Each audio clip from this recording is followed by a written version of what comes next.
Bonjour! On arrive maintenant à la conclusion de notre série sur l'intelligence artificielle en classe. On a exploré les bases, les avantages, les différents types d'IA. Maintenant, il est temps de mettre tout ça ensemble. On va en faire un guide pratique, vraiment concret, pour le personnel enseignant.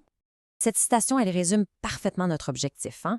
L'intelligence artificielle, c'est un outil formidable, mais ça ne remplacera jamais la compétence la plus cruciale qu'on veut développer chez nos élèves, le jugement.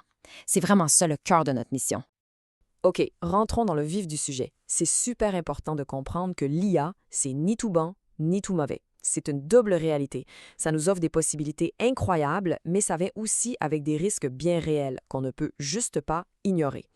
Alors, d'un côté, on a des promesses super intéressantes. L'IA peut aider à personnaliser l'apprentissage, ça peut être un super outil pour stimuler la créativité, aider à la recherche.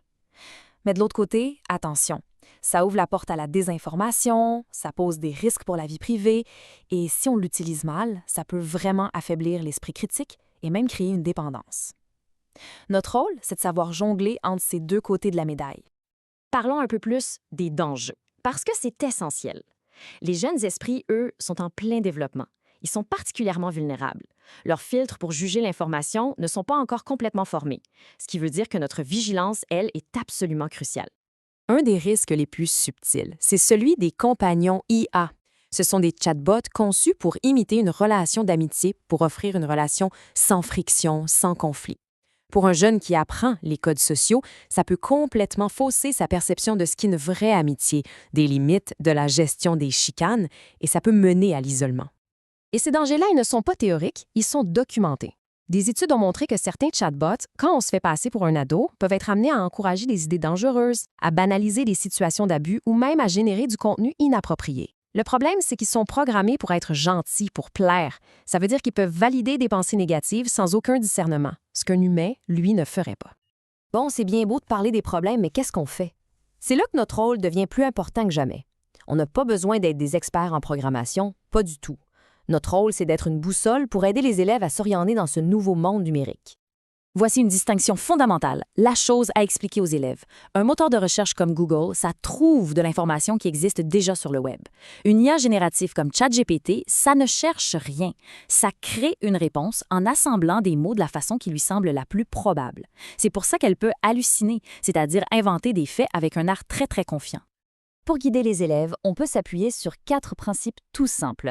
Numéro 1, toujours questionner et vérifier ce que l'IA nous donne. 2, ne jamais, au grand jamais, partager d'informations personnelles. 3, l'IA, ça peut aider à commencer, mais la réflexion personnelle, ça, ce n'est pas négociable. Et 4, on se rappelle toujours que c'est un outil, pas une fin en soi. Parfait. Maintenant, comment on fait pour appliquer ça concrètement dans la classe? Voyons quelques idées pour transformer ces principes en activités qui vont vraiment parler aux jeunes.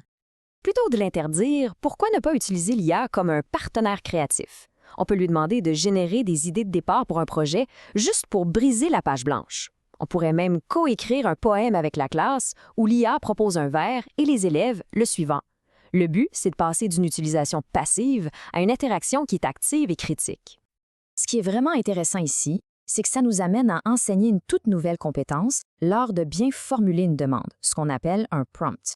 En apprenant à donner des instructions claires et créatives à l'IA, les élèves ne sont plus juste des consommateurs de contenu, ils deviennent des réalisateurs qui dirigent la technologie.